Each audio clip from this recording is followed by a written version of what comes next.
다 같이 일어나셔서 찬송가 293장 천국 소망하는 마음으로 주님께 영광 드리도록 하겠습니다. 293장 1, 2 간주 3절 이어서 드리겠습니다.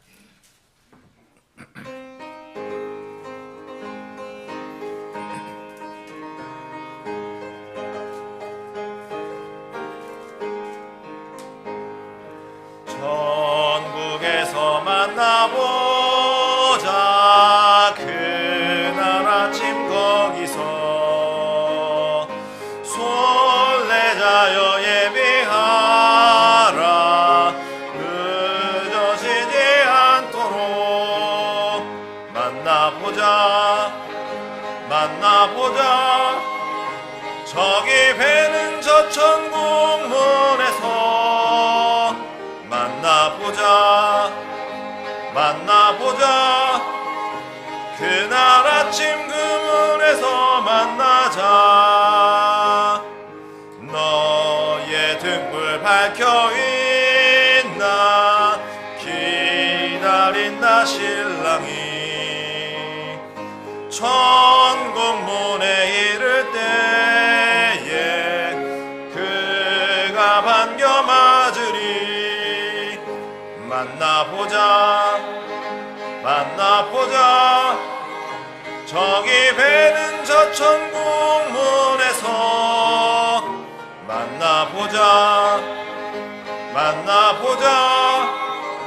그날 아침 그 문에서 만나자. 기다리던 성도들과 그 문에서 만날 때 참 즐거운 우리 모임 그 얼마나 기쁘랴. 만나보자. 저기 배는 저 천국 문에서 만나보자. 그날 아침 그 문에서 만나자. 아멘. 함께 기도드리겠습니다. 아버지 하나님 감사합니다. 그날 아침 그 문에서 만날 수 있는 소망을 주시고 그런 자격이 있는 아버지의 자녀로 삼아주셔서 감사합니다. 이 자리에 고개 숙인 주의 지체 모두들, 그리고 이 자리에 함께 있기를 소망하지만 그렇게 하지 못하고 인터넷을 통해 예배에 참석하는 모든 흔들이 그날 아침 그 문에서 꼭 함께 만나기를 소망합니다. 그때까지 주께서 곧 우리를 부르시러 다시 오실 때까지 주님께서 지신 십자가의 길을 따라 우리도 각자 자기 십자가를 지고 주님의 길을 따라 그곳에 마침내 도착하길 원하오니 그리할 수 있는 힘과 능력을 주시옵소서. 주님의 몸인 이 지역교회의 지체로서의 각자의 삶을 각각 잘 감당하며 살길 원하오니 주님에 대한 믿음을 더욱 증대시켜 주시고 주님이 원하시는 많은 열매를 맺을 수 있도록 도와주시옵소서. 그리하여 마침내 그날 그리스도의 심판석에서 주님께로부터 내가 날 위해 착하고 신실한 삶을 살았구나 하고 칭찬받기를 오직 소망합니다. 혹시 여기 구원받아야 할 혼이 이 자리에 참석했다면 이 기회를 절대 놓치지 않도록 긍휼을 베풀어 주시어 주님을 알고 주님의 풍성한 구원의 초청을 받아들일 수 있도록 도와주시옵소서. 단에서 말씀을 선포하는 주의 종의 마음을 담대하게 하시고 말씀을 받는 지체들의 마음밭을 옥토가 되게 해주셔서 받은 말씀으로 마음판에 잘 새겨 세상에 나아가 승리하는 삶을 살 수 있도록 주님 함께하여 주시옵소서. 다시 오셔서 공중에서 우리를 부르실 거룩하신 주 예수 그리스도의 존귀하신 이름으로 기도드리옵나이다. 아멘. 앉아주시기 바랍니다. 찬송가 510장 드리신 후에 헌물 드리도록 하겠습니다.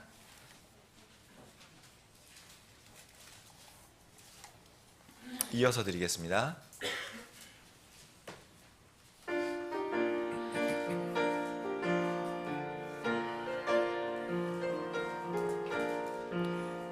겟세마네 동산에 주를 생각할 때에 근심 근심이나 걱정은 사양할 수 있을까? 나를 항상 버리고 주를 따라가겠네. 빌라도의 뜰에서 주를 생각할 때에 수치됨과 아픈 것 못 견딜 수 있을까? 길이 참고 묵묵히 주를 따라가겠네.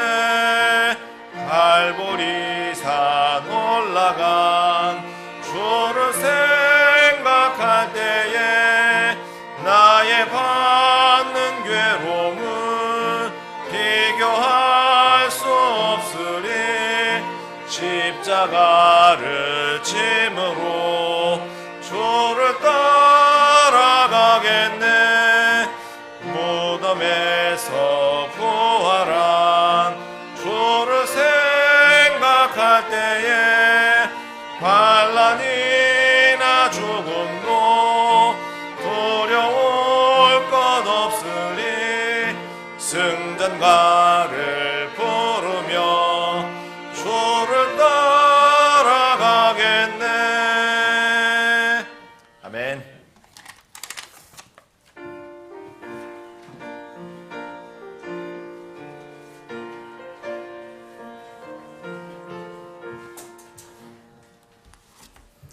드린 헌물 위에 기도드리도록 하겠습니다. 이제 평강의 주께서 친히 모든 방법으로 너희에게 항상 평강 주시기를 원하노라. 주께서 너희 모두와 함께 하시기를 원하노라. 아멘. 사랑과 자비가 풍성하신 하나님, 주님께 한 마음과 한 입술로 주님께 찬양드립니다. 오늘도 한 몸 된 지체들과 모여서 주님께 경배드리고 이렇게 귀한 말씀을 나눌 수 있는 시간과 환경과 건강을 허락해 주심에 감사를 드립니다. 또 삶의 모든 순간에서 교회와 모든 지체들을 돌보시고 인도하시는 주님께 우리의 마음을 다해 감사와 찬양을 올려드립니다. 오늘도 이 은혜에 감사하여 주님께서 각 지체들을 형통케 하신 은혜대로 귀한 땅과 수고의 열매들을 가지고 나왔습니다. 주님께서 작은 헌물이지만 이것을 기뻐 받아주시고 주님께서 이 교회를 통하여 이루시기로 작정하신 일들, 그 모든 일들을 이루는데 귀하게 사용되어지기를 원합니다. 주님께서 이 지역교회에게 맡겨주신 성경 번역 사업과 구령, 전도, 이 모든 것들 온전히 이루어 주시옵소서. 나날이 어려워지는 경제 여건 가운데서 일터에서 수고로 교회와 가정을 섬기는 모든 지체들을 축복하여 주시옵소서. 영육간에 강건하게 하여 주시옵시고 가정의 영적 화평과 육적인 건강과 아프지 않는 은혜들을 허락하여 주시옵소서. 힘든 장애물들이 있다면 주님께서 속히 걷어주시고 피할 길을 내어주시며 그 모든 것들을 이겨낼 수 있는 지혜와 능력들을 허락하여 주시옵소서. 모든 지체들을 기쁨으로, 모든 지체들이 기쁨으로 주님을 섬길 수 있도록 우리 안에 내주하시는 성령님을 통하여 능력으로 일할 수 있도록 주님께서 모든 지체들 빠짐없이 은혜 내려주시기를 원합니다. 주님, 특별히 정말 중차대한 사명으로 맡겨주신 우리 성경 번역 사업을 위해서 기도드립니다. 주님, 우리가 이 땅 가운데서 어떠한 소망을 가지고 살아갈 수 있겠습니까? 우리가 이 세상에서 얻을 수 있는 분깃이 무엇이 있겠습니까? 오직 하늘에 정착되고 그것을 잉크에 기록하여 주신 주님, 오직 이 하나님의 말씀만이 우리들의 유일한 소망이 됨을 주님 앞에 고백드립니다. 또 이 말씀을 간절함과 목마름으로 기다리고 있는 단둥, 그리고 신의주, 연변, 더 넘어가 북한에 있는 모든 혼들이 있사오니 주님께서 그들을 불쌍히 여기셔서 값없이 매임없이 전파되어야만 하는 이 하나님의 말씀이 그곳까지 매임없이 흘러갈 수 있도록 주님께서 큰 은혜를 베풀어 주셔서 속히 번역되게 하여 주시옵시고 닫힌 모든 문들이 열리게 하여 주시옵소서. 이 민족의 안전과 번영이 오직 주의 말씀으로부터 오는 것임을 주님 앞에 고백드리오며 이 말씀에 합당한 지역교회로서 온전히 주님 앞에 거닐고 섬기는 우리 모든 지체들 될 수 있도록 주님께서 한 사람 한 사람 찾아서 복을 주시옵소서. 이 지역교회 사역에 복을 주셔서 번역해 하신 이 바른 말씀을 통해 또한 은혜의 복음을 전하기를 원하오니 먼저 예루살렘 지경에 있는 우리의 모든 믿지 않는 불신 가족과 사랑하는 친구, 이웃들에게 증거되기를 원합니다. 2019년을 입구에 앞두고 있는 이 시점에서 더욱더 주님의 오심이 가까워온 이 시점에서 우리 모든 지체들 영의 뜨거움으로 이 은혜의 복음을 선포하는 능력의 구령자들이 되게 하여 주시옵소서. 단위에서는 설교자에게 복을 주시고 선포되는 모든 말씀들 예리한 하나님의 말씀이 되어 이 회중을 변화시키고 능력으로 주님의 재림을 준비하는 이 회중이 되게 하여 주시옵소서. 예수님의 이름으로 기도드립니다. 아멘.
네, 날씨가 궂은데 이렇게 또 주님께 예배드리기 위해 이 자리에 모이신 주님의 지체 여러분들 환영합니다. 그리고 인터넷으로 또 예배를 드리시는 분들 계신데요. 주님께서 우리에게 그 모이기를 힘쓰라 명령하셨는데 여러 가지 환경으로 여의치 않아서 인터넷으로 예배를 드리고 계시는 분들이 계시다면 함께 모여 예배 드릴 수 있는 부분 소망해 주시고 하나님께서 환경 주시기를 축원합니다. 그것들을 위해 결단하는 복이 있기를 원합니다. 광고 같이 보도록 하겠습니다. 첫 번째입니다.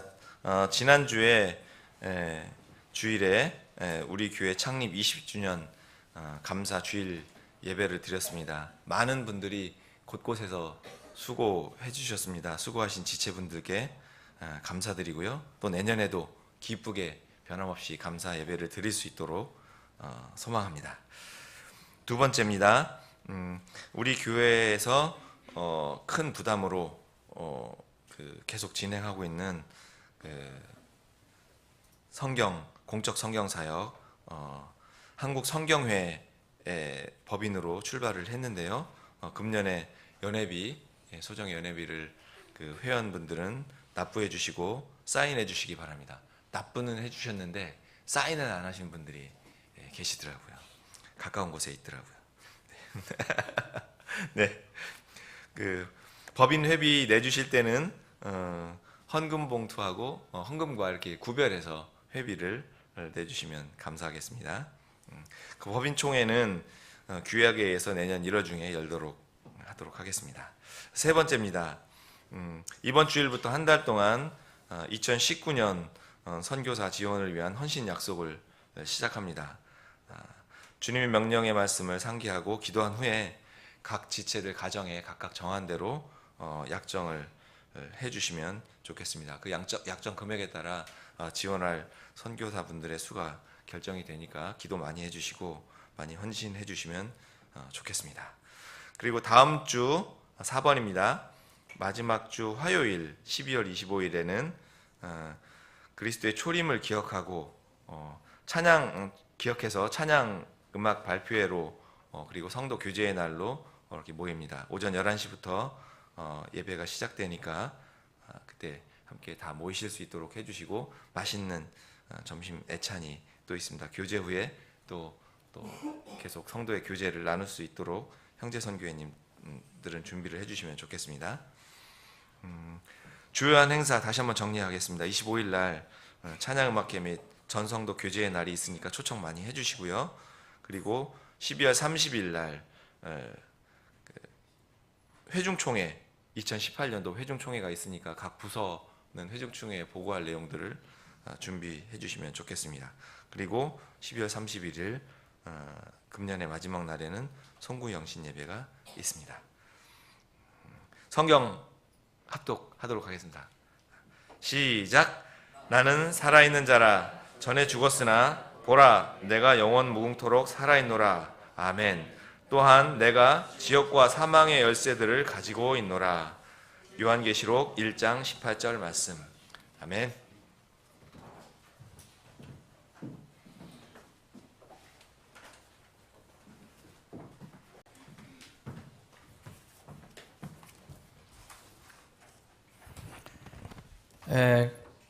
지금 날씨가 많이 이렇게 추워져서 갑자기 바뀌어서 감기 걸리신 분이 많아요. 건강에 유의를 하셔야 될 것 같아요. 이정희 형제, 강민 형제의 가정은 전부 아이들 셋 전부 해서 완전히 그 감기로 어려움을 겪고 있어요. 이정희 형제 이제 뒤에 가서 여러분들이 옮는다고 뒤에 가서 지금 예배드리고 있습니다. 교육실에서 위에서 기도해 주시고 그 주아 마지막 주아가 또 이렇게 알레르기가 또 심해 갖고 어려움을 겪고 있습니다. 이수영 어르신도 아프신 같습니다. 오늘 못 나오셨는데 자매님이 또 오늘 병원에 입원하셨다고 합니다. 우리 그 김양춘 어르신은 2개월 동안에 미국 투어를 끝내시고 오늘 잘 오셨어요. 건강한 몸으로.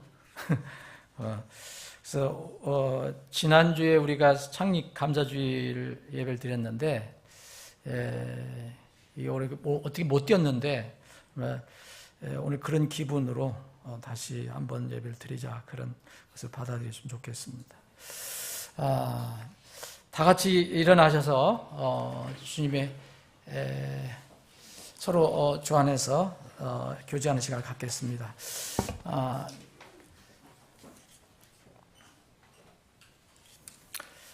찬송가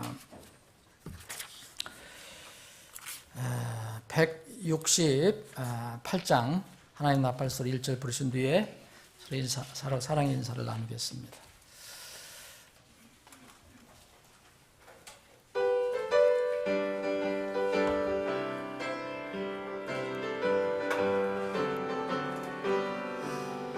하나님의 나팔소리 전지진동하세, 예수 영광 중에 구름 타시고 천사들을 세계 만국 모든 곳에 보내 구원 얻은 성도들을 모으리.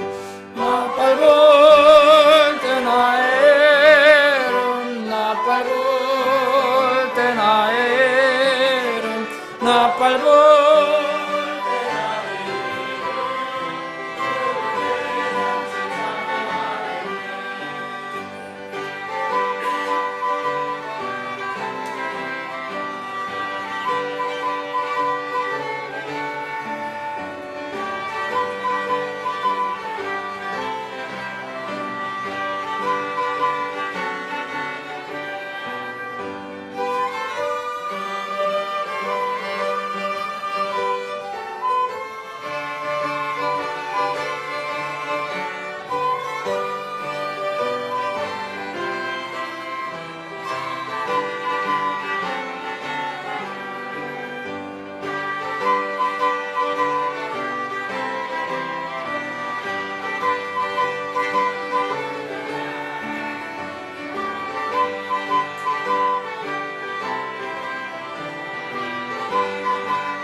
주님 다시 오실 날을 우리 알 수 없으니 항상 기도하고 깨어 있어서 기쁨으로 보좌 앞에 우리 나가서도록 그때까지 참고 기다리겠네.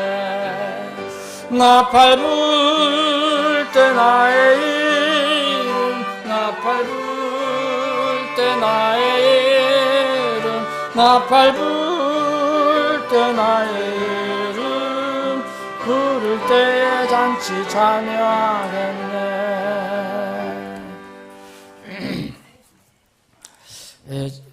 오늘 처음 나오신 분을 소개를 못했는데 이유가 새로운 분이라고 생각을 제가 못했어요. 착각을 했어요. 제가 오랫동안 같이 그리스도 안에서 알고 교제했던 가정이기 때문에 생각을 못했어요. 그래서 오늘 여기 박순 형제님 가정이 오늘 예배에 참석했습니다. 함께 교제해 주시기 바랍니다. 우리 교회에서 제일 키가 크을지도 몰라요. 이렇게 되면. 어디지? 안산인가요? 집이? 수원.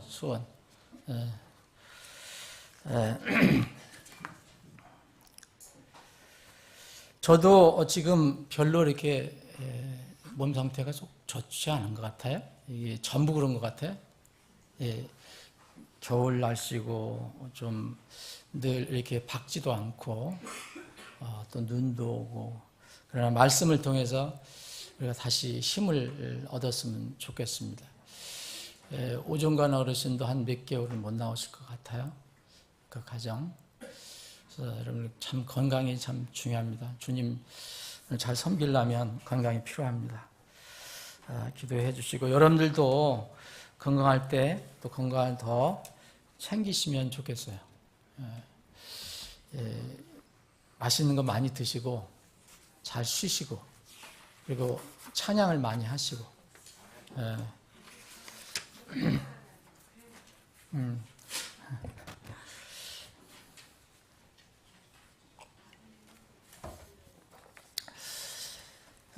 오늘 말씀은 두 군데를 살펴보겠습니다. 구약성경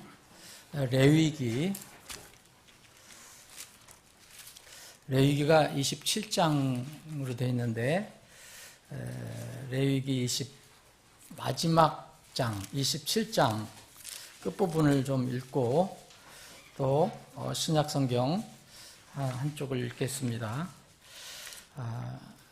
27장 30절부터 제가 빠른 속도로 읽겠습니다.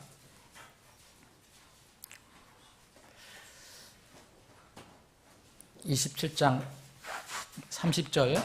땅의 모든 11조 곧 땅의 씨나 나무 열매의 11조는 주의 것이니 그것은 주께 거룩하니라. 만일 어떤 사람이 자기의 11조 중에서 조금이라도 물으려면 거기에 그것의 5분의 1을 더할 것이요, 소떼나 양과 염소떼의 11조에 관하여는 어떤 것이 막대기 아래로 지나가든지 10번째 것이 주께 거룩한 것이 되리니, 그는 그것이 좋은지 나쁜지 살펴보지 말고 그것을 바꾸지 말라. 그가 그것을 바꾸면 그것과 또 그것을 바꾼 것이 다 거룩하리니 그것을 무르지 못하리라. 이것들은 주께서 시내 산에서 이스라엘 자손을 위하여 모세에게 명령하신 명령들이니라.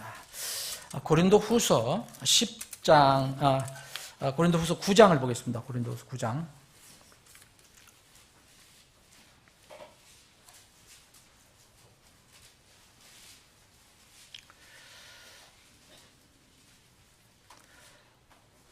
자, 10절부터 9장 10절부터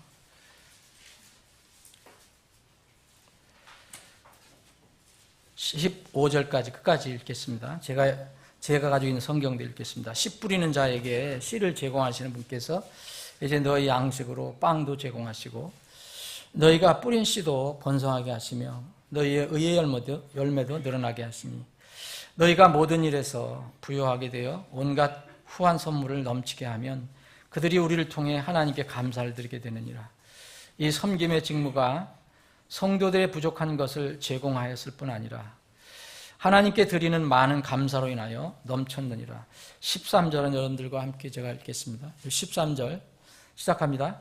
이 직무의 실행을 통해 너희가 그리스도의 복음을 시인하고 복종하며 또 그들과 모든 사람들에게 너그러이 나누어 주었으므로 그들이 하나님께 영광을 돌리고, 제가 읽겠습니다. 또 그들이 너희 안에 있는 하나님의 넘치는 은혜로 인하여 직접 너희를 위해 기도함으로 너희를 사모하느니라. 이로 말할 수 없는 하나님의 선물로 인하여 그분께 감사하노라. 아버지 하나님, 오늘도 저희들에게 건강한 몸 그리고 또 믿음을 주셔서 하나님의 집에 모여 구원받은 기쁨과 감격 감사로 구원주 하나님을 찬양하고 경배할 수 있는 기회를 주셔서 감사합니다. 이 시간 또 저희들에게 생명의 양식을 허락해 주셔서 감사합니다. 말씀을 통해 주는 이 양식을 저희들이 겸허하게 받아 잘 마음에 새기고 또 우리의 걸어가는 앞길을 인도해 주는 그런 등불로 삼을 수 있게 주시옵소서. 모든 것을 주님께 의탁하옵고 거룩하신 예수님의 이름으로 기도합나이다. 아멘.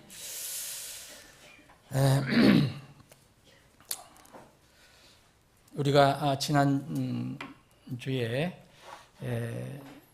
1년 중에 가장 이렇게 신경이 쓰이는 그런 모임 창립 감사주의를 잘 마무리하게 돼서 하나님께 다시 감사를 드리고요. 수고하신 여러분들께 감사를 드리고 한 30명 정도 이게 외부에서 오셨는데 그분들이 어쨌든 구원을 안 받으신 분들이 오셨으면 그분들이 말씀을 잘 마음에 새겨서 꼭 구원을 받는 역사가 있게 되기를 바랍니다.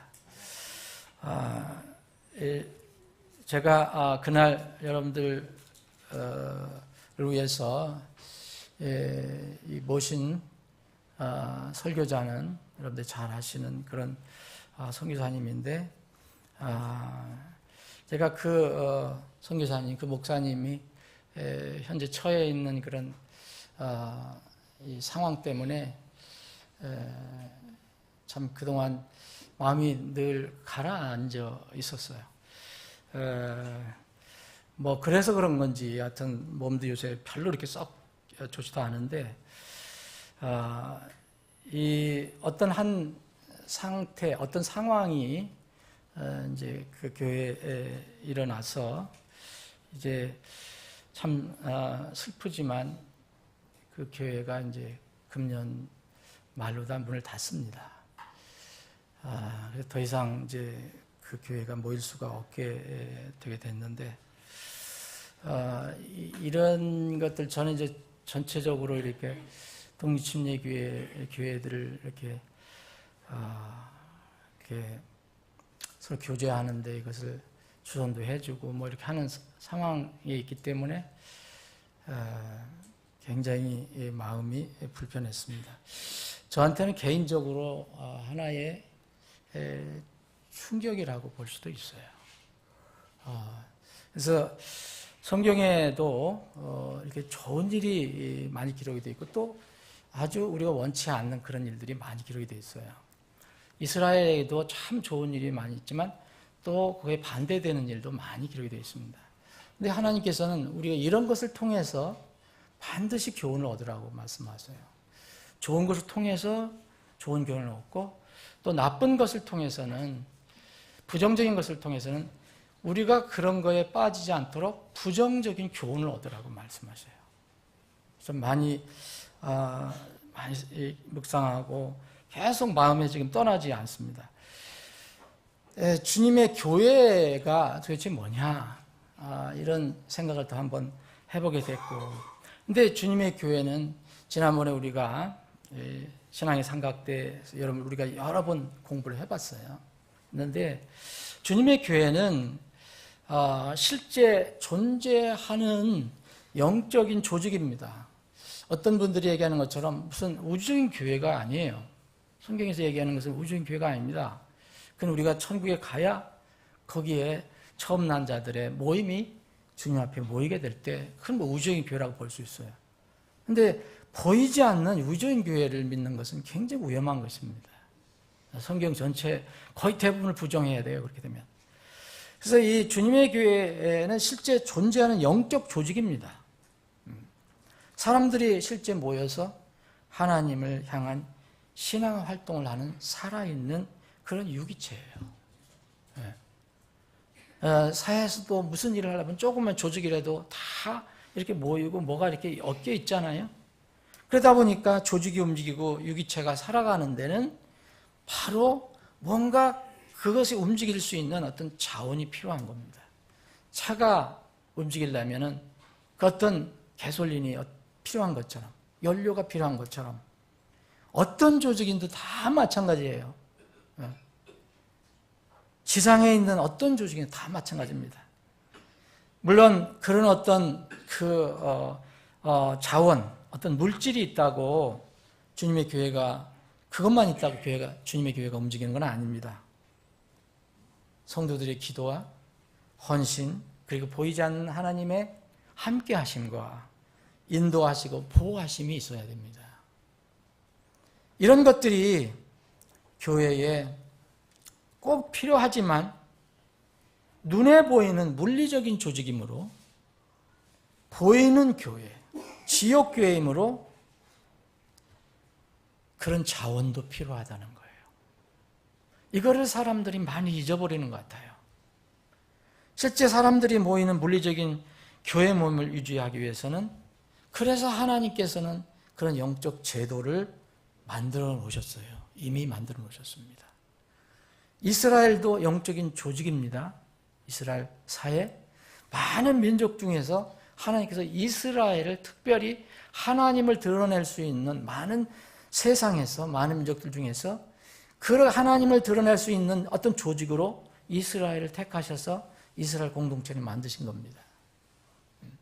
그 이스라엘은 신정사회였죠. 그래서 이 이스라엘이 그런 신정사회로 끌어가려면 어떤 제도가 필요했는가? 여러분 구약성경 읽어보시면 자세히 나와 있습니다. 신약에도 마찬가지입니다. 신약성경에도.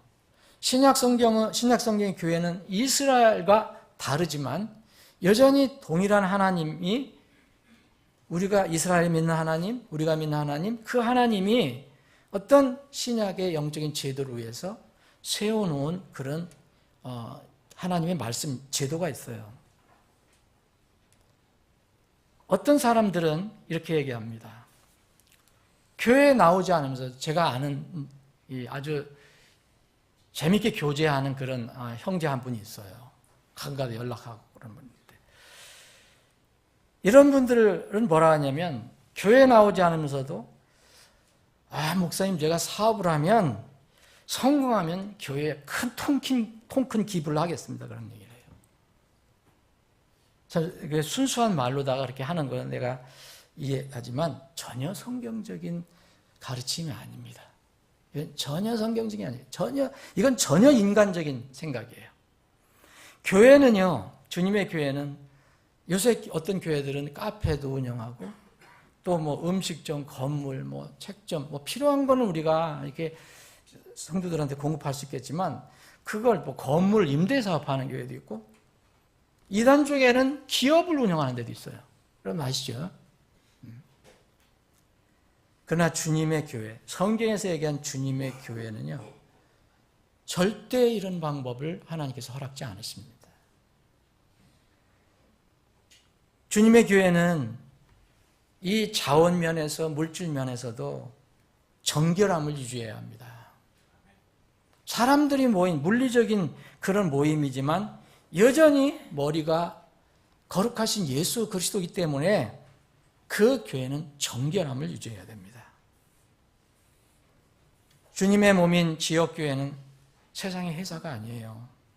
사업체가 아닙니다. 기업이 아닙니다.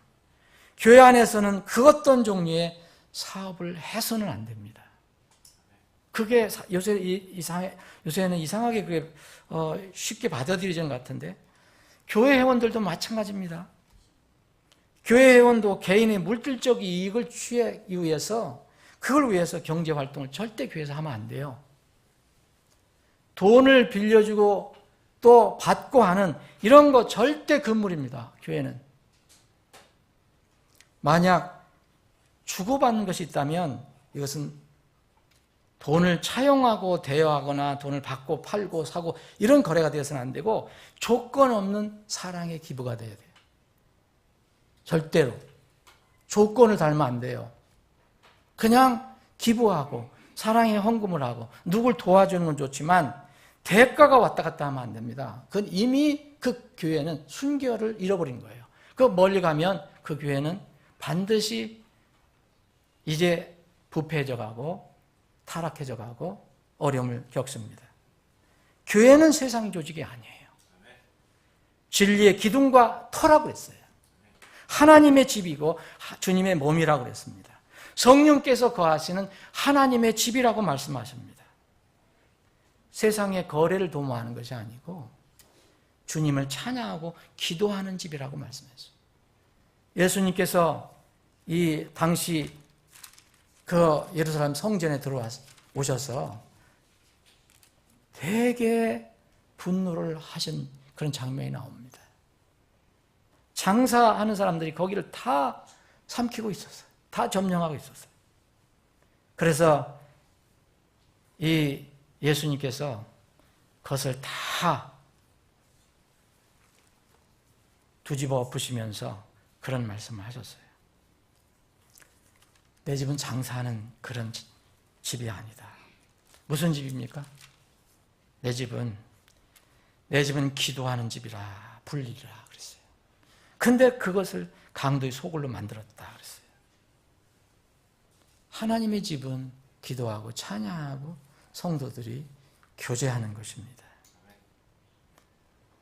그러므로 교회의 모든 필요는 성도의 드림을 통해서 채워지는 겁니다.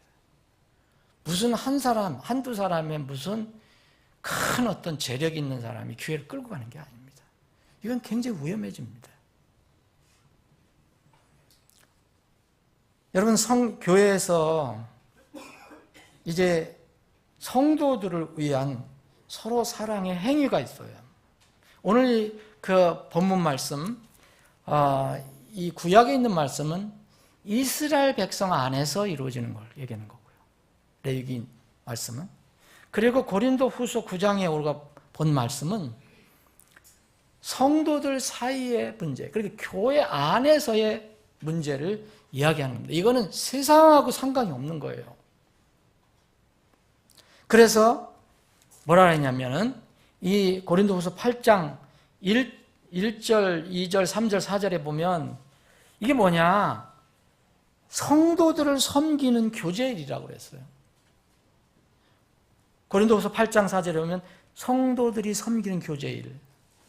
이게 선물이라고 표현되고 뭐 다른 성경에는 연보라고 표현되고 드림이라고도 표현될 수 있고 여러 가지 있는데 이런 것들은 교회 안에서 성도들과의 관계에서 이루어지는 것입니다. 그래서 성도들을 섬긴다 이렇게 이야기합니다. 9장 1절도 성도들을 섬기는 일. 여러분, 성도들이라는 것은 정말 그 어린아이부터 노인들까지 모두 그 교회 안에 구성원들을 얘기하는 거죠. 이건 어느 교회든지 동일하게 적용되는 겁니다. 그래서 이것을 우리가 흔히 헌금이라고 얘기하지만 이건 성도들을 위한 모금입니다. 성도들을 위한 모금. 그러면 이게 뭐 성도들 누구 한 사람 준다 그런 얘기가 아니고 이때는 고린도 교회는 이스라엘 교회에 어려움이 생겼어요. 그래서 예루살렘 교회에 어려움이 생겼어요. 예루살렘 교회를 지원하기 위해서 특별히 모금한 것입니다. 그러나 원리는 다 똑같습니다. 많은 사람들이 이 하나님께 드림에 대해서 정말 소홀해요. 여러분, 제가 이 오늘 주제를 선택할 때 굉장히 고민을 했어요. 그런데 제 마음이 너무 불편한 거예요. 이번 그 사건을 겪고 나서. 그 목사님한테 자세히 제가 물어봤어요. 당신이 그 교회를 벌써 섬긴 지가 몇 년이 됐는데 어찌 그렇게 될 수가 있냐. 네? 물론 모든 것이 다 한쪽에만 문제가 있는 게 아니죠. 저는 그렇게 생각해요. 교회에 이 문제가 생기면 정말 그건 사역자가 일단 큰 책임인 겁니다. 내가 그 사역자를 뭐라고 하는 게 아니라 우리 교회에서 일이 생기면 제가 대부분 책임을 지는 거예요. 저는 책임을 그렇게 또 생각합니다. 근데 그럼에도 불구하고 그 사역자 얘기를 들어보니까 너무 성경에서 떠난 교회예요. 그게 뭐냐면 거기에 출석하는 성도들이 하나님 말씀과 너무 멀어진 상태에서 신앙생활을 한 거예요. 그 신앙생활이라고 난 보기도 어렵습니다. 여러분, 한두 사람, 거기서는 한 두 사람이 하나님께 교회를 위해서 무거운 짐을 지고 갔다고 그러더라고요. 근데 그분들이 교회를 떠나게 됐어요. 멀리 미국으로 돌아가게 됐어요. 이유는 딱 그것뿐이었어요. 아무것도 없어요. 얘기를 다 들어봐도 오직 그것뿐이었어요. 그래서 문을 닫게 됐다고 하는 슬픈 이야기를 들었습니다. 이거는 부끄럽고 하나님께 너무 죄송스럽고 이건 복음을 훼손하는 거다. 저는 그렇게 생각을 했어요. 여러분, 사실 교회에서 이거 물질 얘기하는 건 금기사항이에요. 특히 이 성경을 믿는 근본주의 교회에서는, 한국에서는 특히 그래요. 여러분들 기억하시겠지만 우리 교회가 시작된 지 20년, 저하고 20년을 같이 지낸 분이 여기에 몇 분 있어요. 창립 멤버서부터. 물론 우리 가족 빼놓고. 근데 그분들도 기억할 겁니다. 제가 이 물질에 관해서 설교를 얼마나 했나 기억을 못할 거예요. 저는 이것은 복음을 알면 이거는 자연스럽게 해결되는 것이라고 믿었기 때문에, 그리고 또 인간이기 때문에 사람들이 싫어하는 거 정말 말하기 사실 쉽지 않습니다. 그래서 그런 건지 저는 이 주제를 거의 다루지 않았어요. 정치계에 요새 금기사항이 있잖아요. 어떤 사건을 얘기하면 안 된다는 거죠. 임금의 영민을 건드릴 수 있어요. 특히 기독교에, 특히 성경을 믿는 이런 근본주의 교회에서는 금기시하는 주제가 있습니다. 이것이 소위 얘기하면 11조입니다. 제가 오늘 이 주제를 선정하면서 정말 기도 많이 했어요. 주님, 제가 이 주제를 얘기해야 됩니까? 정말 저도 하고 싶지 않았어요.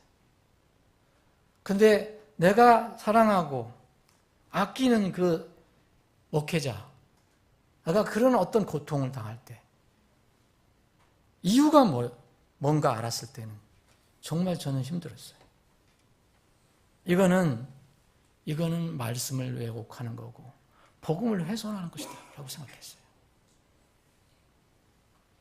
여러분, 중세 유럽 카톨릭 교회 시대에는 교구민들에게 무조건 세로다가 조세 차원으로 받아들였어요. 그게 소위 11조라는 건데, 여러분 성경에서 얘기하는 그 11조는 그게 아닙니다. 여러분 그 글을 쓸 때도 11조 할 때 끝에 조자가 세금 조자를 쓰는 데가 있어요. 그런데 나무가지 조자를 쓰는 것은 성경입니다. 이게 뭐냐? 여러 가지 나무가지가 있는데 10가지 중에 하나라는 얘기입니다. 그래서 세금이 아니에요. 물론 이것 때문에 역사적으로 많이 왜곡됐고, 로마 카톨릭은 이것을 엄청나게 왜곡을 했잖아요. 치부수단을 썼고, 또 지금도 일부 기독교에서는 이것을 많이 왜곡을 합니다. 구속의 도리, 원리, 복음과는 전혀 상관없이 이것을 주장합니다. 여러분, 성경에서 나와 있는 오늘 우리가 살펴보는 이거는요, 절대 그리스도의 복음과 연결된 겁니다. 절대 그리스도의 복음과 연결된 거예요. 그리스도의 복음과 관련 없으면 이거 얘기하면 안 됩니다. 그건 정말 세금이에요. 그래서 저도 옛날에 경험을 했지만, 젊어서 경험했지만, 교회에 무슨 어떤 예산, 확보수단이나 무슨 치부수단으로 이것이 쓰여지면 안 됩니다. 복음이 먼저 선포돼야 돼요. 이 비례정기 드림에 대해서 우리 교회에서는 비례정기 드림이라고 그러잖아요. 성경적인 신약적인 용어잖아요. 물론 12조라는 용어도 괜찮습니다. 그런데 이것에 대해 서로 다른 의견이 있습니다. 어떤 사람은 이것을 왜곡하는 사람이 있는가 하면, 어떤 사람은 이것에 대해서 억지 또 주장을 하는 사람이 있어요. 그러나 그것을 다루기 전에 반드시 선행되어야 되는 것이 있어요. 여러분들 오늘 정말 기도하시는 마음으로 들으시기 바랍니다. 유월절을 통해서 하나님의 자녀로 태어난 사람들에게만 이게 해당되는 거예요. 그렇지 않으면 이것은 죽은 종교가 되는 겁니다. 만약 유월절을 경험해서 대속의 도리, 구원의 도리를 알면 하나님께서 너는 내 것이다, 그것은 내 것이다 라고 선언한 그 하나님 말씀을 어렵지 않게 이해할 수가 있습니다. 유월절을 체험한 이스라엘에게 주신 하나님의 명령, 오늘 레위기 뒷부분에도 있지만 여러분 민수기서부터 이런 말씀이 나와요. 12지파 중에서 한 지파를 따로 세워라. 그것이 바로 레위지파입니다. 그들은 뭘 해야 됩니까? 하나님께서 명령하셨기 때문에 하나님의 성소에서 하나님과 백성들의 문제, 물론 제사장도 마찬가지예요. 레위지파도 마찬가지예요. 그들 자신의 문제를, 하나님과의 관계를 다 해결해야 돼요. 그래서 성소에서 전적으로 하나님을 섬기는 그런 사람들이 필요했던 거예요. 그래서 그 사람들을 12지파 중에서 한 지파를 따로 떼어놓습니다. 그게 바로 레위지파예요. 그 레위지파를 전적으로 세워서 너희들은 나를 위한 일만 하라. 곧 백성들의 죄 문제, 이 문제를 해결하는 거, 성막에서, 성소에서 이를 명령합니다. 민수기 3장에 보면 레위지파를 따로 별도로 떼라고 그래요. 그리고 18장에도 우리 얼마 전에도 살펴본 18장에도 따로 떼어놓으라고 얘기해요. 레위지파는 기업이 없어요. 상속 재산이 없어요. 다른 지파는 다 저희가 있어요. 땅이 있었어요. 상속 재산이 있었어요. 다 땅을 갈라놨잖아요. 그런데 레위지파는 없어요. 그러면서 레위지파한테 뭐라냐? 바로 나 하나님이 너희의 상속 재산이다라고 얘기를 해요. 레위지파는 굶으나 사나 배부르나 그냥 하나님이 재산이에요. 그게 바로 레위지파입니다. 그 레위지파를 이렇게 성소에서 전적으로 일을 하게 만들기 위해서 하나님께서 법을 만들어 놓으셨어요. 그게 바로 10분의 1이라는 거예요. 그때는 다 땅에서 농사를 짓는 거잖아요. 아니면 가축을 기르는 거잖아요. 그래서 땅에서 곡식을 얻거나 이 열매를 거두거나, 그죠? 나무에서 과일을 걷거나 또 가축을 기를 때 여기에서 너희들 11지파는 너희들의 소득의 열 중에 하나를 따로 떼어서 아론에게 갖다 주라 그래요. 아론 지파는 이제 레위 지파 중에서 특별히 성소에서 제사장 역할을 하는 사람. 레위 지파에게 주라. 레위 지파가 이걸 가지고 성소에서 일을 할 것이다. 이게 제도입니다. 간단하게 얘기하면.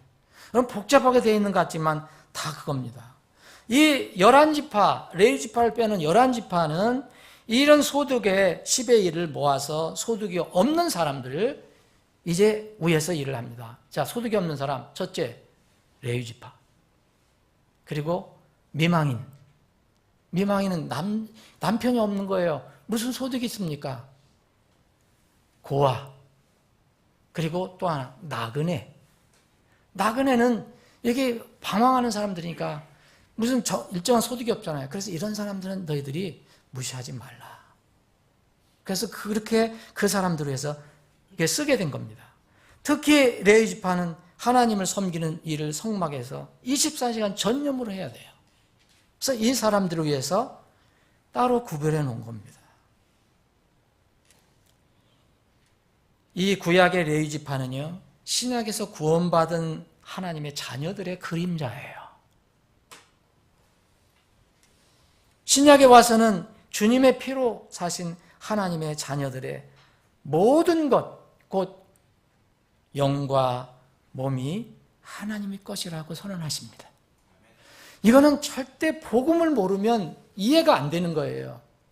그래서 오늘 말씀은 여러분들이 나는 복음으로 구원을 분명히 받았다, 이런 사람들만 들으셔야 돼요. 혹시 이거 다른 방법으로 듣는 분 중에서 전혀 복음을 모르신 분, 구원을 못 받으신 분은 이 말씀 들을 필요 없어요. 오늘 말씀 듣지 마십시오. 해당이 되지 않습니다. 너희는 너희 자신의 것이 아니니 주께서 값을 치르고 너희를 사셨느니라.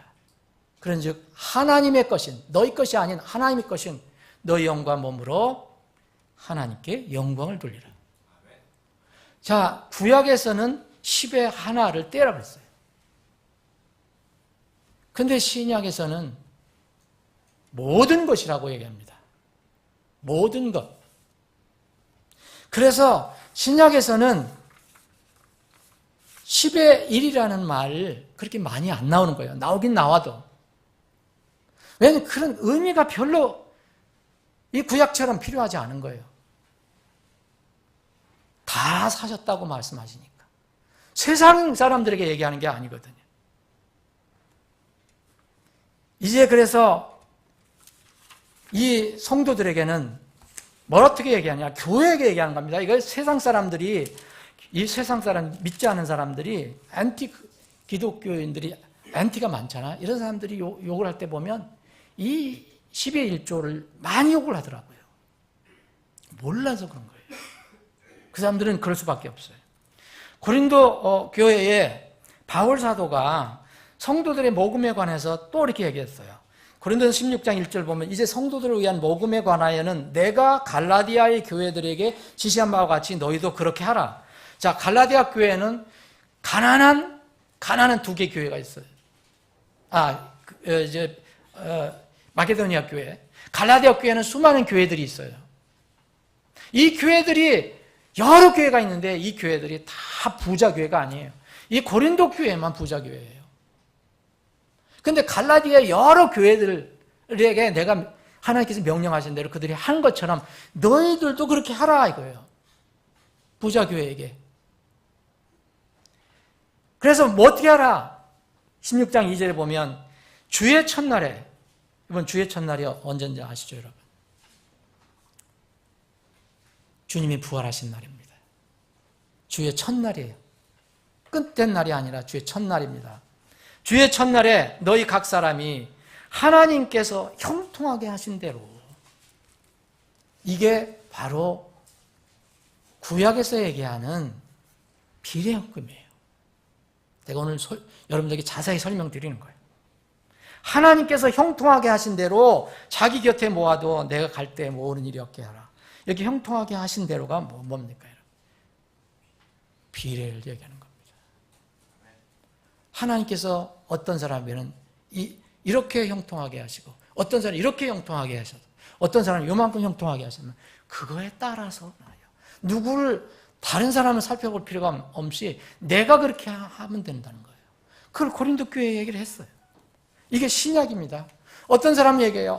구약 그거는 이제 복음이 아니고 율법이다. 복음이 더 무섭습니다, 여러분. 복음은 살아있는 것입니다.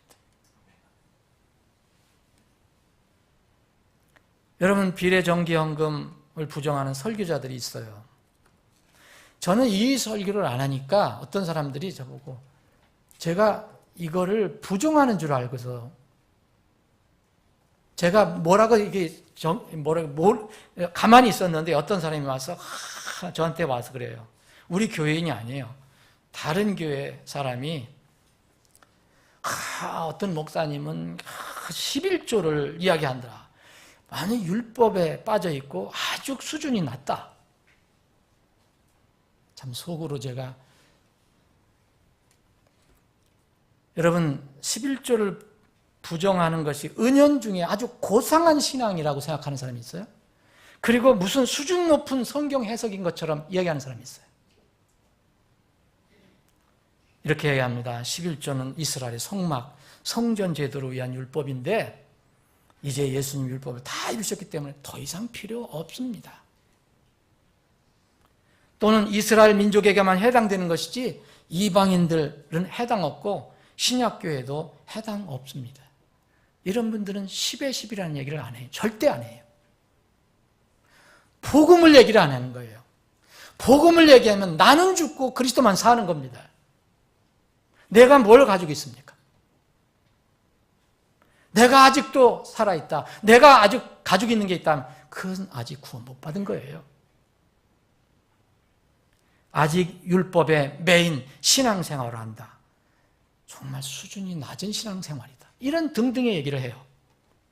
여러분, 이런 설교 혹시 제가 설교한다고 그러면 여러분들 어떻겠습니까? 여러분들의 육신은 좋아합니다.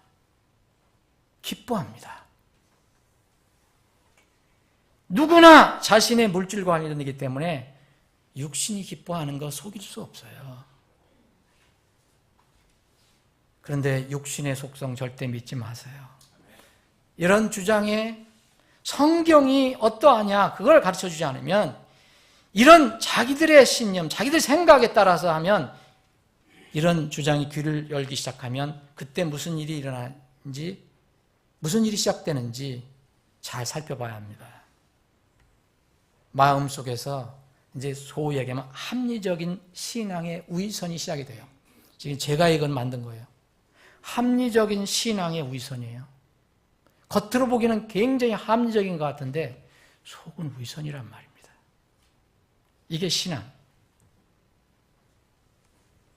다른 사람에게는 경건으로 보이는 위선이 시작이 돼요, 이제. 내 마음속에서.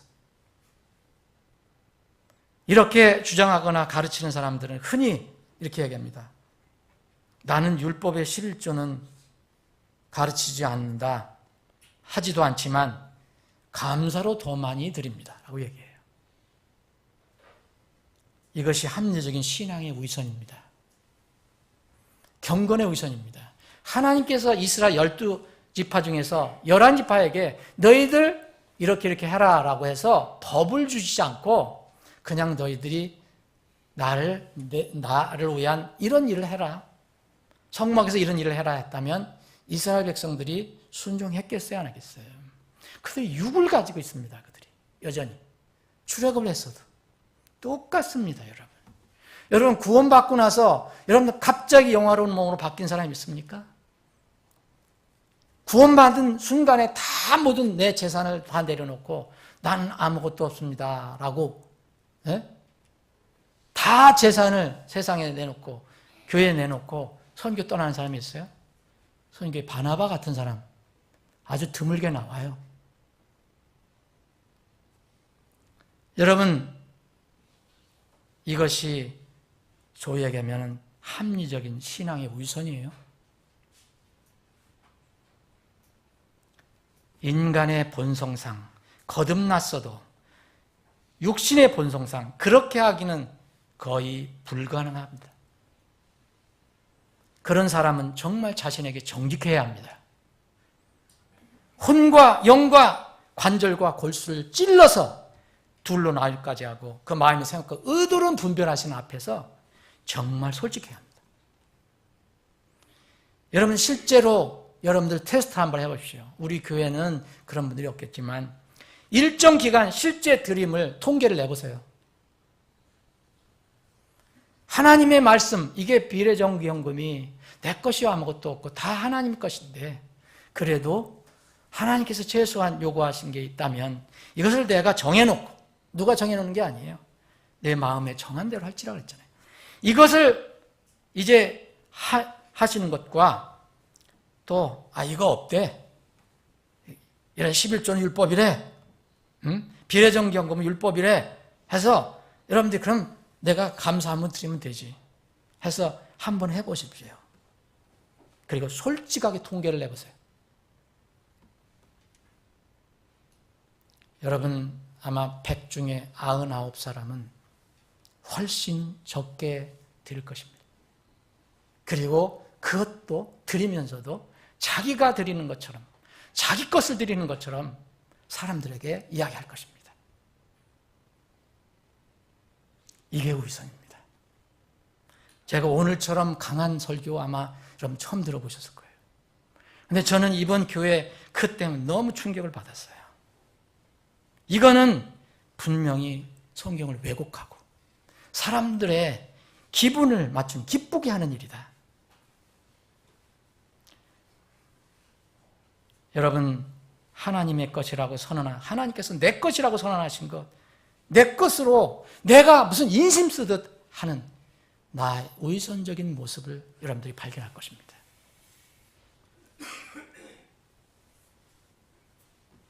어느 미국 사역자가 저한테 이런 얘기했습니다. 한국 사람은 다 그런 거는 아니겠죠. 한국 사람은 보니까 하나님께 무슨 팁을 주듯 헌금하더라 그랬어요. 여러분, 하나님이 팁 받으시는 분입니까? 선심 쓰듯 헌금하더라 한국 사람들은.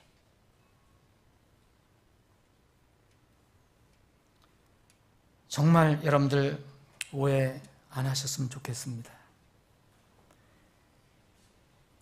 저는 전통이나 관습 혹은 특정인의 주장을 근거로 해서 오직 그것을 근거로 하지 않고 오직 성경 말씀만을 근거로 한다면 저는 비례 정기 드림을 부인하는 설교자나 성경 교사 그 누구와도 토론해도 그들의 주장이 정말 비성경적이고 사람의 가르침이라는 사실을 저는 얼마든지 증명할 수 있습니다. 제가 똑똑해서가 아니에요. 하나님의 말씀이 분명히 기록되어 있기 때문에, 성경의 가르침이 그러하기 때문에 저는 그렇게 말할 수 있다는 겁니다. 성경의 가르침은 아무리 찾아봐도 그 하나님의 그 제도를 부인하는 것이 불가능합니다. 그것을 실천하고 내가 개인적으로 하는 관계에서 하는 것은 다른 문제입니다. 그건 그 사람의 신앙 문제입니다. 그런데 그것 자체를 아주 무너뜨려 놓는 그런 주장은 정말 무서운 주장이라고 저는 생각합니다.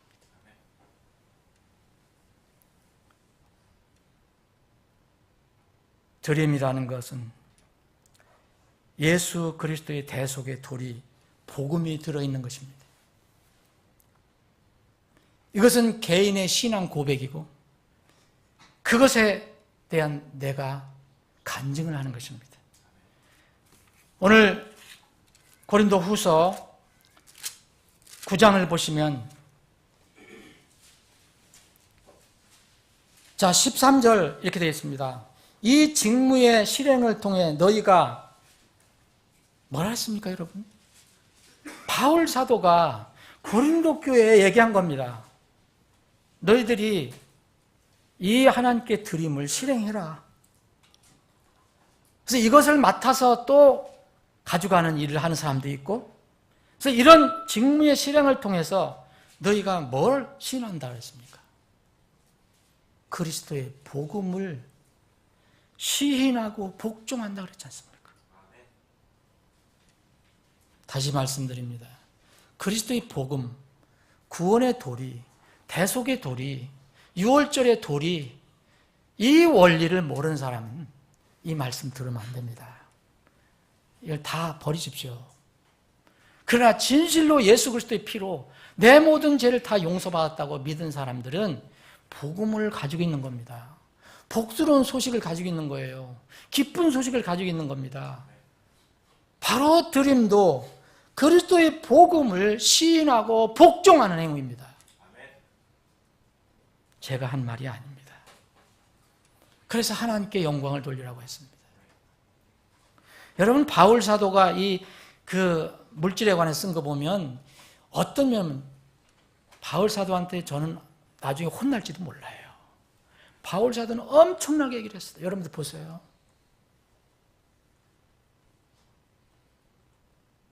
사랑하는 여러분, 반드시 먼저 구원의 도리를 알고 구원을 받으면 하나님과의 관계에서 스스로 자발적으로 이것을 실천하는 문제예요. 누가 강요하는 문제도 아니고 누가 간섭할 문제도 아닙니다. 그래서 누구든지 자신이 뿌린 대로 거두는 겁니다. 그 부분이 앞에 나와 있어요. 자, 6절에 보면 다만 내가 말하려는 바는 이것이니 곧 인색하게 뿌리는 자는 또한 인색하게 거둘 것이요 후하게 뿌리는 자는 또한 후하게 거두리라는 것이라. 지금 바울 사도가 고린도 교회에 얘기하는 것이 뭡니까, 여러분? 지금 뭐에 관해서 얘기하고 있습니까? 지금 앞에 무슨 말입니까? 성도를 섬기는 거에 관해서 얘기하잖아요. 물질에 관해서 얘기하잖아요. 그래서 뿌린다고 얘기합니다. 여러분, 씨는 성경에서 하나님 말씀을 가르친 경우가 많습니다. 여러분, 이 너희들 고린도 교회 너희 성도들이 그 어려운 사람들을 위해서 이 물질을 너희들이 헌신하는 것은 씨를 뿌리는 거라고 얘기한 거예요. 그들은 물질을 내놓지만 사실 복음을 뿌린다는 거예요. 그래서 시편 126편 5절 6절에 보면 씨를 뿌리는 사람과 울면서 씨를 뿌리는 사람들이 나중에 어떻게 거두고 올 것인가를 이야기하고 있어요. 씨는 대부분 하나님 말씀을 얘기해요. 씨를 뿌린다. 여기서는 물론 물질을 얘기한 거지만 바울 사도는 13절과 연결시켜서 하나님과 연결시켜서 복음을 이야기하고 있어요. 물질을 이렇게 드리면 그것이 복음을 뿌리는데도 쓰여지지 않습니까?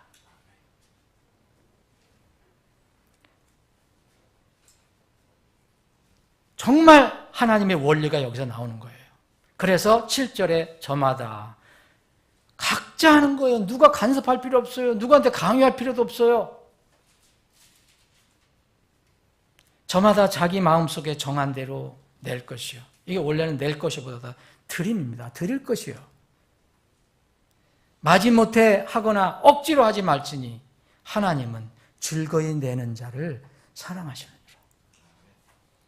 개인 관계예요. 주님과 1:1 관계예요. 단체적으로 하는 거 아닙니다. 누가 어떻게 하는가 다른 사람 보는 데서 쭉 나가서 뭐 드리고 그런 게 아닙니다. 신약은 그런 게 아니에요. 자, 하나님께서 또 씨를 얘기하시면서 바울 사도가 그렇게 얘기하면서 이렇게 얘기해요. 또 10절에 보면 자, 씨 뿌리는 자에게 자, 씨를 뿌리는 자에게 여러분 이게 말씀을 뿌리는 자 여러분들 말씀을 뿌리려고 나간다면 복음 뿌리려면 말씀은 누가 제공해 주세요? 여러분들 마음속에 있는 거 여러분들 고안해서 합니까? 말씀은 하나님께서 주신 거예요. 씨를 뿌리는 자에게 씨를 제공하시는 분 누굽니까? 하나님입니다. 주님입니다. 그분께서 이제 너희 양식으로 빵도 공급하시고 너희가 뿌린 씨도 번성하게 하시며 너희의 의의 열매도 늘어나게 하시니 모든 것이 하나님으로부터 나옵니다. 이것을 물질로 다 여러분 해도 되고 여기 말씀으로도 적용할 수 있어요. 여러분 우리가 빵을 먹고 육신을 이제 지탱하지만 우리는 빵만 먹고 살 수 없어요. 하나님 말씀이 없으면 우리가 살 수가 없습니다. 정말 11조가 의미하는 거, 비례점검이 의미하는 것은 뭐냐면 성소에서 하나님을 섬기는 데 필요한 비용을 위해서 제정된 모세 율법 이전에도 아브라함이 그래서 실천했습니다. 창세기 14장에 보면 어떤 사람은 그래요. 단 한 번 한 것이다. 단 한 번 한 것은 어디든 자기가 가진 재산을 10분의 1을 드렸어요. 창세기 28장에 보면 야곱도 내가 모든 얻는 것에 10분의 1을 드리겠다고 하나님께 약속을 합니다. 이거 율법 이전이에요. 어떤 사람은 율법이라고 얘기하는데 율법 이전입니다. 오늘 본문 말씀 레위기 27장에 있는 것은 이스라엘에게 물론 법으로 주셨어요.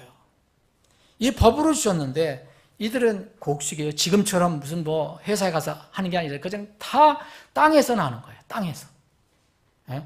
곡식이든 과일이든 그리고 가축도 땅에서 큽니다. 공중에서 크는 게 아니에요. 그래서 이 땅에서 나는 그래서 하나님께서 뭐냐면 땅은 내 것이다 라고 얘기하거든요. 땅은 내 것이다.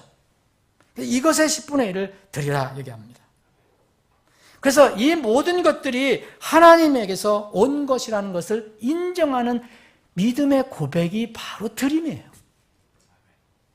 여러분 드려도 안 드려도 하나님께서 여러분 하나님 창고가 무슨 비거나 안 비는 게 어디겠습니까? 표현을 그렇게 하신 것이지. 하나님 밥이 없어서 빵이 없어서 굶으십니까? 여러분 드림은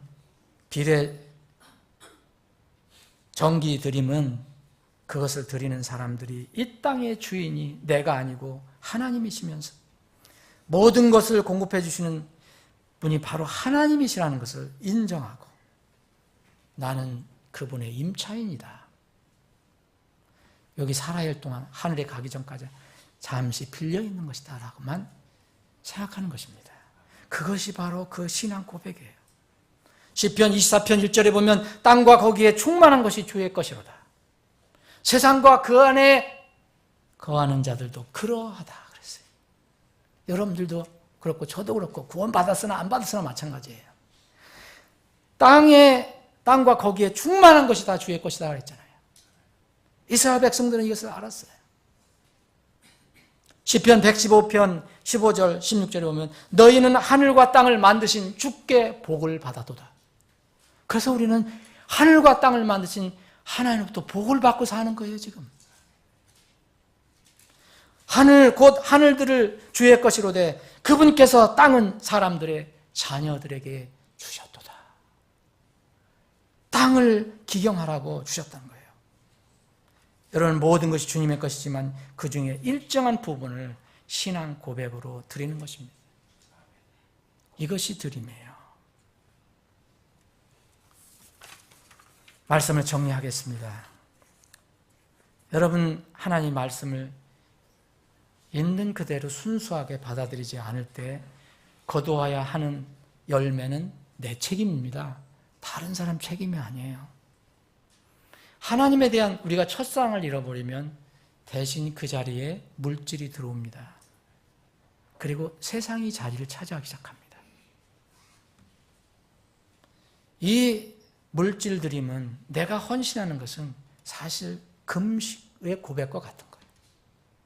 금식의 목적은 뭡니까? 내 육신을 쳐서 복종시킨다는 거예요. 하나님께 완전히 항복하고 내 모든 일을 주님께 맡긴다는 그런 뜻이에요. 여러분 이 시대에 자주 접하고 듣는 교회의 여러 가지 문제, 사건은 모두 주님께서 교회를 위해 세워놓으신 진리를 따르지 않거나 왜곡하기 때문에 나타나는 경우가 대부분입니다. 여러분 그 교회, 그 언희성 교사님이 섬기는 그 교회 벌써 그 목사님이 6개월 전서부터 얘기를 해줬대요. 우리 교회 헌신하는 분이 부득이하게 이제 돌아갈 날짜가 6개월 후에 오니까 하나님 말씀대로 이렇게 우리 교회를 섬겨가야 합니다라고 6개월 동안 가르쳤다고 그랬어요.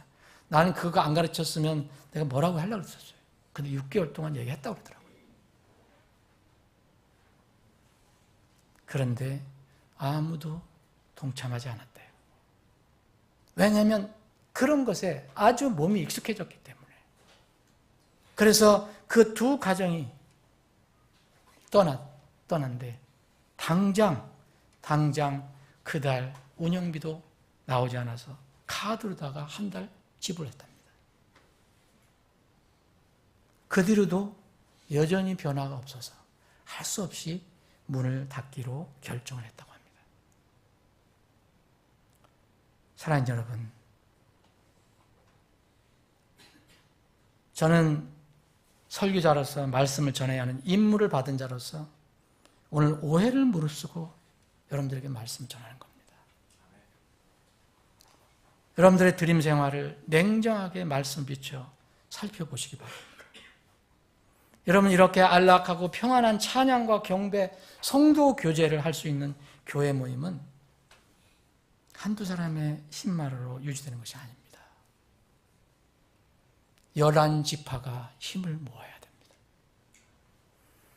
모두 주님의 말씀에 순종해야만 주님의 교회는 주님 오실 때까지 계속 세워져 가는 겁니다.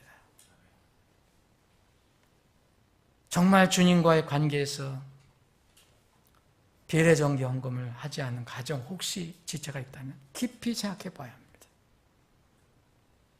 어른들이 믿음을 실천하지 않고 자녀들의 잘됨을 구하는 것은 정말 어리석은 것입니다.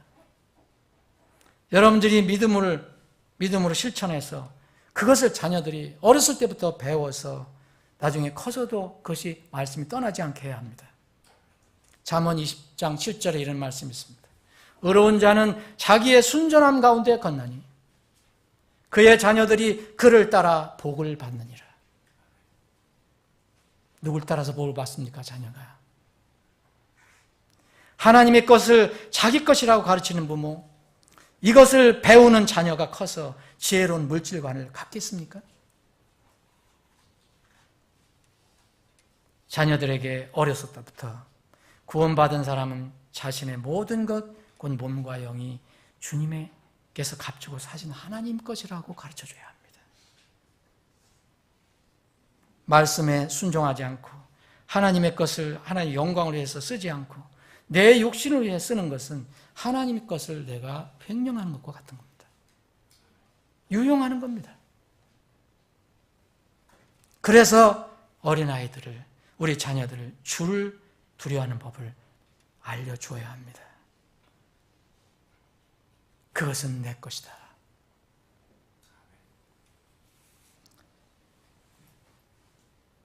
여러분의 시간, 재능, 은사, 주님의 몸을 위해 드리는 일에 인색하지 마십시오. 물질을 헌신한 일에 여러분 인색하거나 물질 문제에 너무 얕게 살지 마십시오. 오늘 하나님 말씀 보십시오. 사람이 전하는 게 아니라 다만 내가 말하는 바는 이것이니 곧 인색하게 뿌리는 자는 또한 인색하게 거둘 것이요 후하게 뿌리는 자는 또한 후하게 거두리라. 여러분, 왜 나는 이렇게 힘들게 사는가? 내 완날 물질 때문에 어려움을 겪는가? 혹시 그런 분이 있으면 한번 되돌아보십시오. 먼저 하나님의 왕국과 그분의 의를 구하라.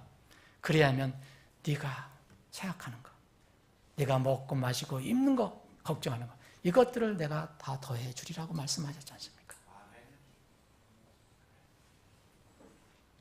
우리 이번에 독립침례회에서 일어난 이 일이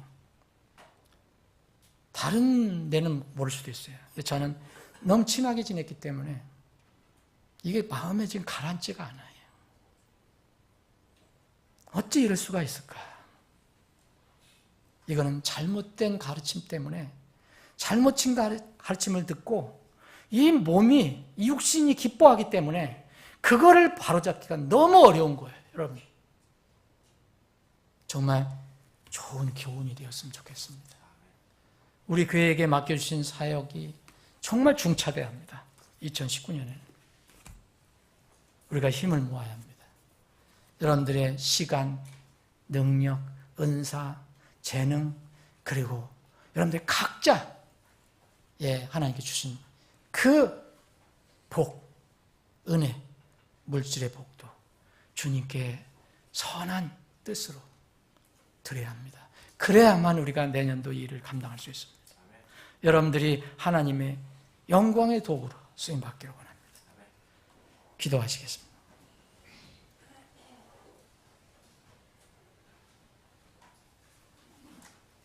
여러분들 잠시 오늘 제 말씀이 좀 평소보다 좀 길어졌지만 잠시 동안 여러분들 기도 한번 해보시기 바랍니다.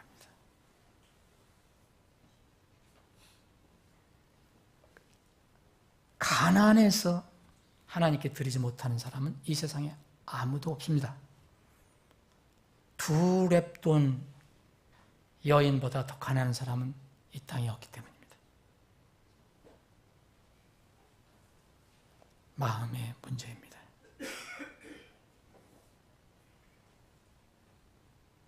하나님께서 우리를 어떻게 구원해 주셨고 어떻게 쓰시기를 원하는가?